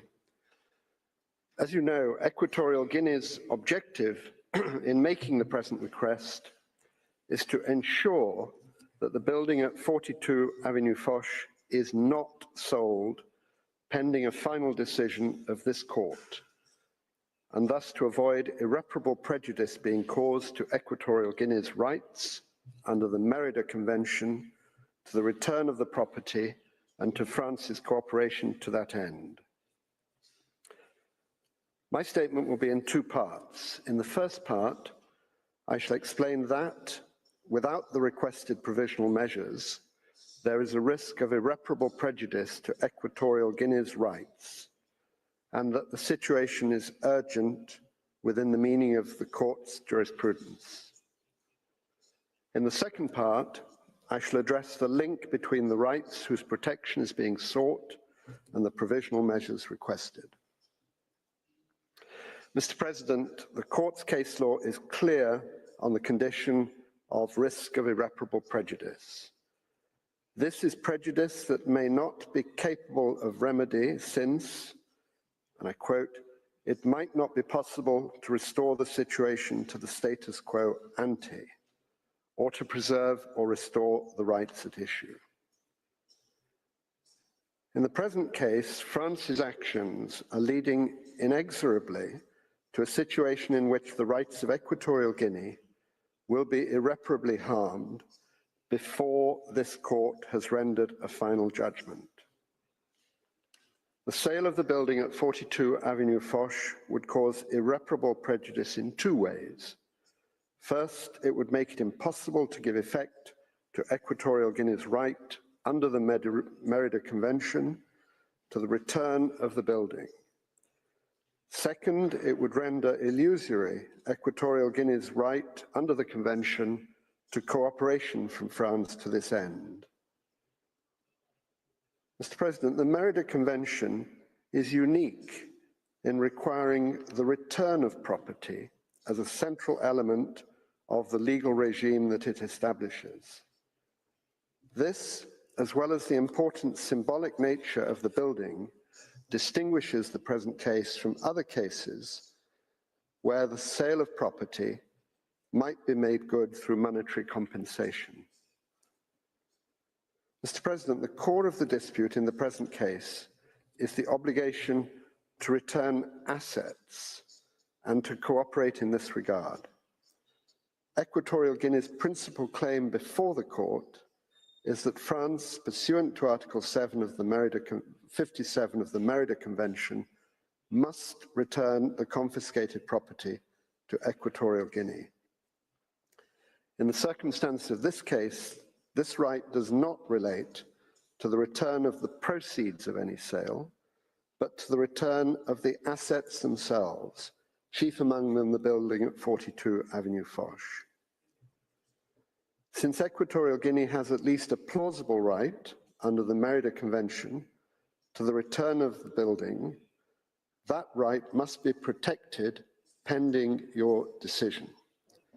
The sale of the building to a third party would make its return materially and legally impossible, and Equatorial Guinea's right to recover this specific asset would be definitively lost. As the court has recognized in other cases, the loss of certain rights cannot be adequately remedied by monetary compensation. That this may extend to rights to assets was confirmed by this court in the DRC Uganda case. There, the court ordered provisional measures after finding that such rights might suffer irreparable prejudice. In our case, the sale of the building to a third party would create a legal and material impossibility of return. Mr. President, members of the court, in addition, as you've just heard, France owes an obligation to Equatorial Guinea to cooperate and assist in returning the building in accordance with the Merida Convention. This obligation, too, is central to the Convention. Article 51 obliges states parties to afford one another the widest measure of cooperation and assistance. There would be no point in cooperation, and indeed no cooperation, if the building is sold. In that case, the building would be removed from the control of both parties. In summary, to allow the sale of the building to proceed would be to accept that one party may unilaterally deprive the court's future decision of effect. A decision on the merits in Equatorial Guinea's favor concerning return and cooperation would in fact be impossible to implement, and the judgment would be a mere declaration of principle. We have already explained how the French Loi de Programmation of 2021 works and what it mandates France to do after the sale of the building. France will proceed to decide on the use of the proceeds of the sale. In effect, it will unilaterally decide on their use, thereby arrogating to itself the power to decide how the public funds of a third state ought to be used. This would be in clear violation of the principles of sovereign equality and of non-intervention in the internal affairs of other states, which are expressly protected by Article 4 of the Merida Convention. In summary, the prejudice would be irreparable because it would make the right to return of the property under the Merida Convention impossible, and it would render illusory France's obligation of international cooperation to that end. And to add insult to injury, it would be a grave violation of Equatorial Guinea's rights to sovereign equality and non-intervention in its internal affairs, which the states parties to the Merida Convention have expressly sought to protect. Mr. President, members of the court, I now turn to the requirement of urgency. The court has referred to this condition in the following terms in several orders on provisional measures, and I quote, urgency in the sense that there is a real and imminent risk that irreparable prejudice will be caused to the rights claimed before the court gives its final decision. I emphasize, before the court gives its final decision. To demonstrate urgency, it must be established that, again I quote, the acts susceptible of causing irreparable prejudice can occur at any moment before the court makes a final decision in the case.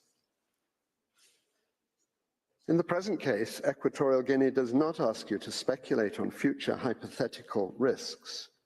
We are well beyond that stage.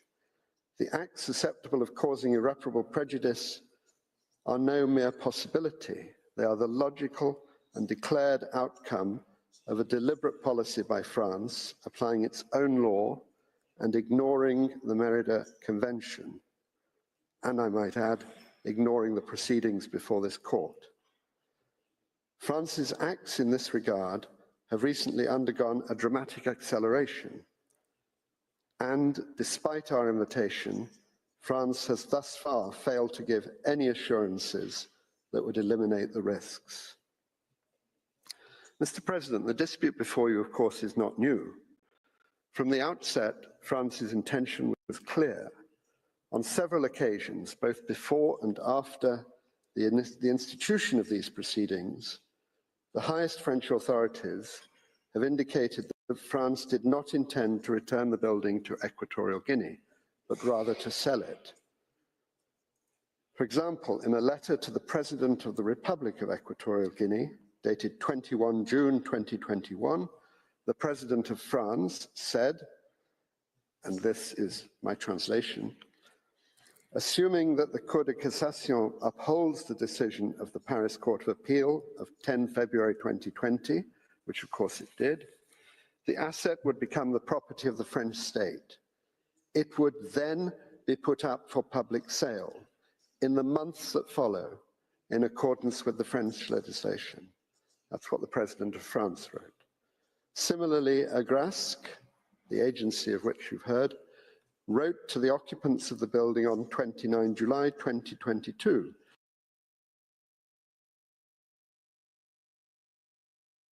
And again, I translate that in application of Article 707(1) of the Code of Criminal Procedure, Agrasc is charged with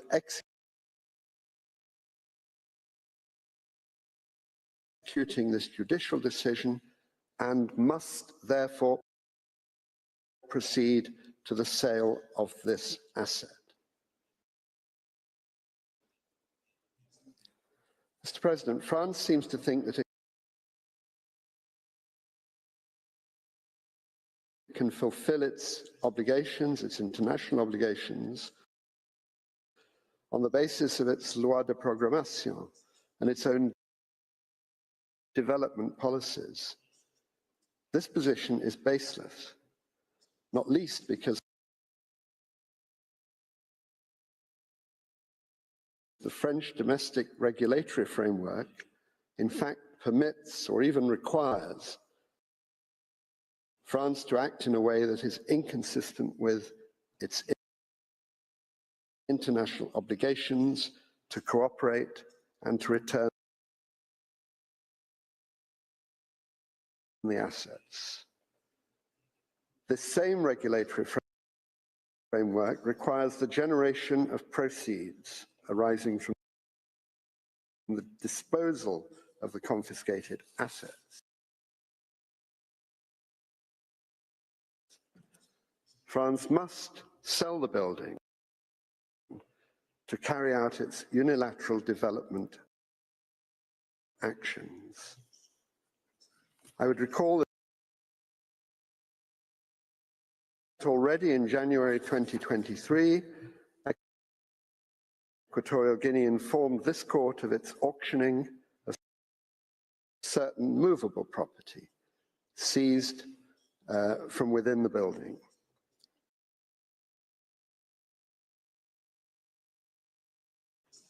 Far from pausing, France has accelerated its plan for the sale of the building. You've heard about some very recent events which demonstrate an intention to sell. On this, I can refer you to the factual account given this morning by Maitre Chikaya. He mentioned the request of Agrasc to the President of the Paris Judicial Tribunal in late May 2025 to appoint a commissaire de justice, or as you said this morning, an enforcement officer, or as I think we'd say in English law, a bailiff.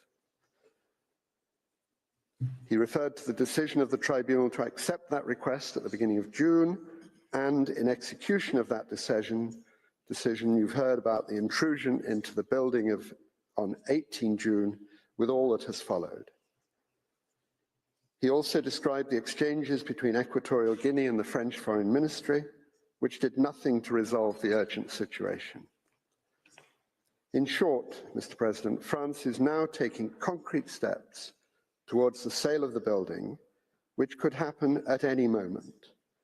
And there is clearly a real risk that this will happen before the court renders a final decision in the present case. I would recall that Equatorial Guinea is to submit its reply by the end of this month. France's rejoinder is then due on 28 May 2026.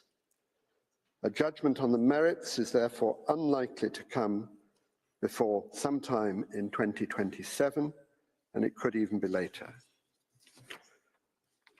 Mr. President, and here I apologize to the translators because I'm going to say a few things that aren't in the speech as they came up late yesterday. Mr. President, members of the court, the agent has already spoken about the bundle of documents we received from France late yesterday afternoon. It appears from Annex 5, which Maitre Chikaya showed you in that bundle, that France may argue that it could be at least 18 months before the building at 42 Avenue Foch is sold. It is not clear in this document when the 18 months would start. In addition, the timelines are all tentative, and in any event, there's no guarantee whatsoever that they would be maintained. I note that Annex 5 is an undated document, though it is said to be a version à jour 2025. It has at the top the symbols of the French Republic and of Agrasc, but other than that, its status is unclear. It's signed by the head of Agrasc's land department. It appears to have been prepared specially for our case. In any event, it is in no sense a binding assurance by France that reduces in any way our concern that a sale may take place ahead of a final decision in the present case. Indeed, as Maitre Chikaya has explained, Annex 5 describes a series of intrusive steps leading to a sale, many of which have already taken place. Mr. President, if it were the case that no sale could take place for at least 18 months or longer from now, why, I wonder, would France not be ready to give appropriate assurances that no sale or other irreversible steps would take place before a final decision of this court? Mr. President, the same regulatory framework requires the generation of proceeds arising from the disposal of confiscated assets. France must sell the building to carry out its unilateral development action. Sorry, I've jumped back a few paragraphs, I apologize. Mr. President, the ultimate proof of urgency lies in France's attitude since the intrusion into the building of 18 June of this year. On the very same day, Equatorial Guinea protested these events by way of a note verbale. France's response on 19 June 2025 was as laconic as it was revealing. It confirmed the facts while stating its wish to be able to find a solution in accordance with French law and international law, without, however, offering the slightest guarantee that the process of sale would be suspended. Faced with this response, as you know, Equatorial Guinea contacted the registry of the court on 24 June,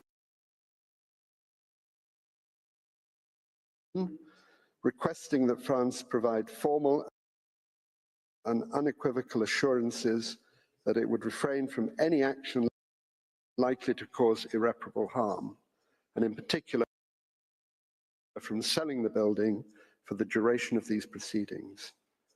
France's only response has been silence.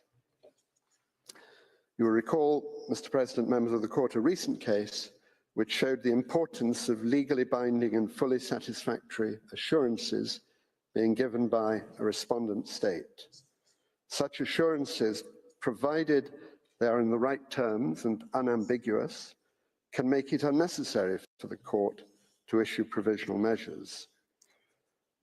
I'm referring, of course, to the Mexico-Ecuador case from last year.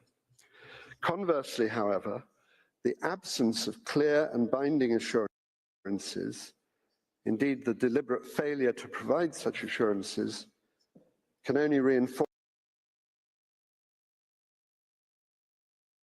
the conclusion that there is urgency.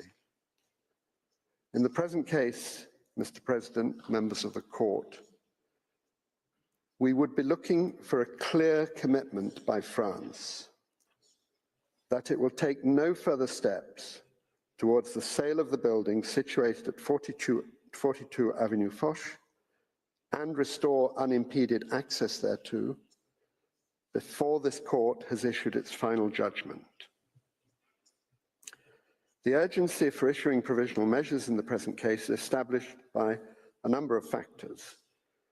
First, the recent and dramatic acceleration of the preparatory measures for the sale, culminating in the physical takeover of the building on 18 June.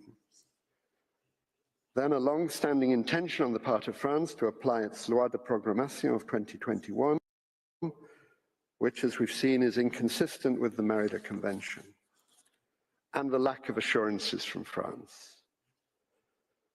Mr. President, members of the court, I now turn to the second part of my statement, more briefly, in which I shall explain the provisional measures that Equatorial Guinea seeks today, and the link between these measures and the rights whose protection is sought.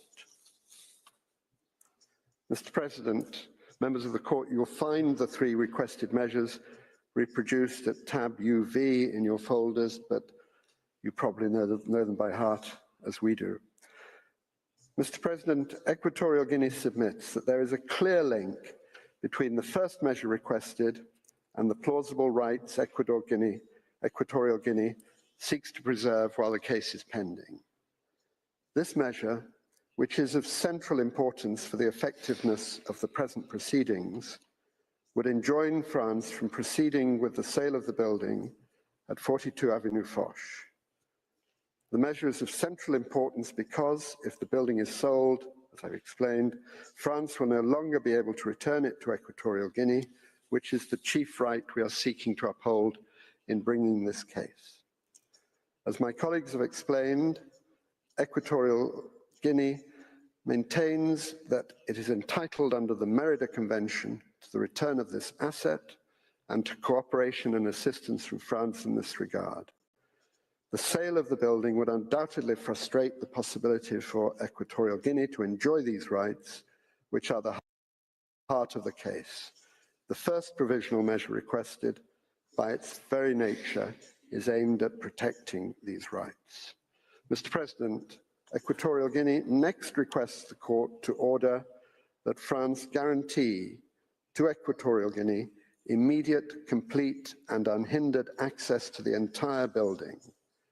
This measure too has for its aim maintaining the status quo existing at the time when the dispute was brought before you in September 2021. As explained by earlier speakers, until early in the morning of 18 June, Equatorial Guinea had full and unimpeded access to the building and was using it as a matter of course for government non-commercial purposes, to use the language of the UN Convention on the Jurisdictional Immunities of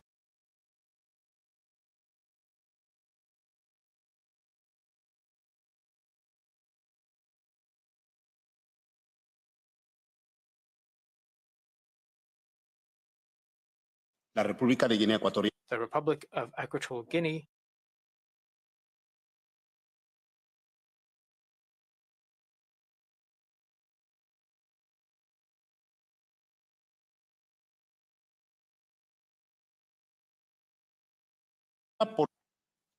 moved by its deep respect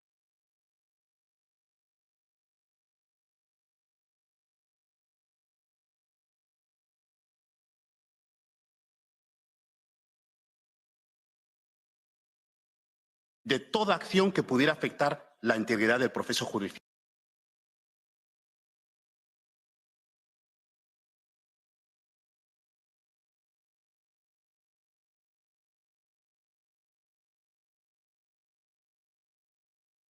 sino peaceful settlement of disputes.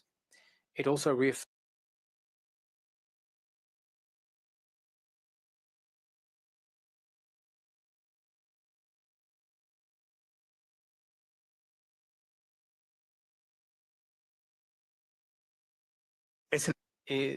that it is the International Court of Justice who decides.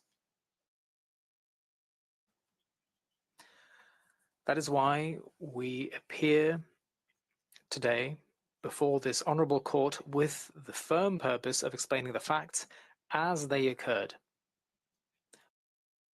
with transparency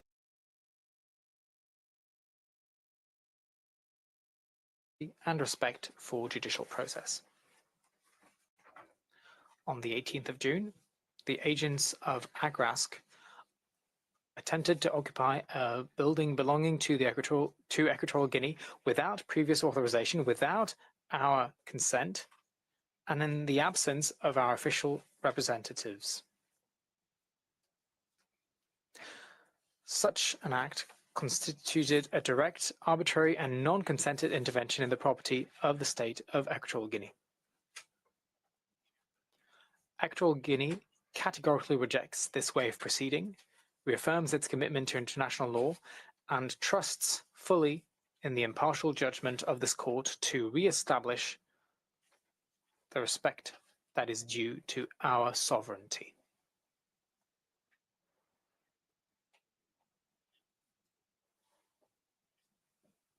Equatorial Guinea rejects this way of proceeding, as I have said, because no one could believe that France could, on its own territory, humiliate us and disrespect our sovereignty, symbolized by our flag.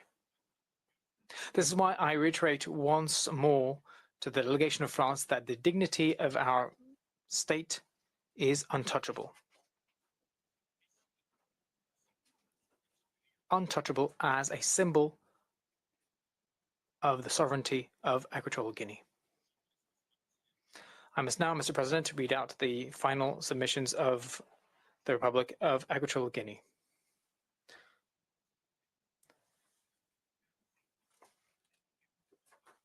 On the basis of the arguments exposed above, Equatorial Guinea asks the court to indicate, in accordance with Article 41 of its statute, the following provisional measures. A, France must take all the necessary measures to prevent the building from being put on sale, the property. France must guarantee Equatorial Guinea immediate, complete, and unimpeded access to the property.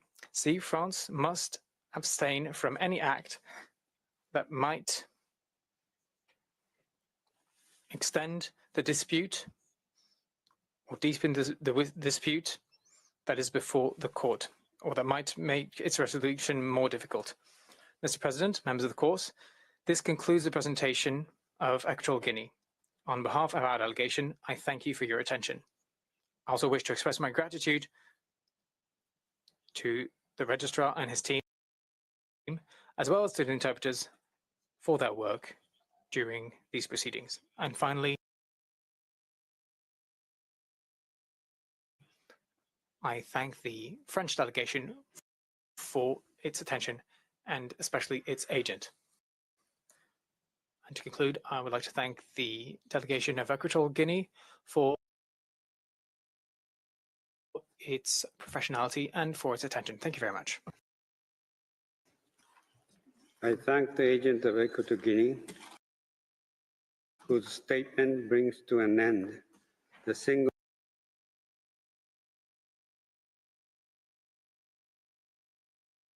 round of oral argument of the government of Equatorial Guinea, as well as this morning's sitting. The court will meet again this afternoon at 4 p.m. to hear France present its single round of oral argument. The sitting is adjourned.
you.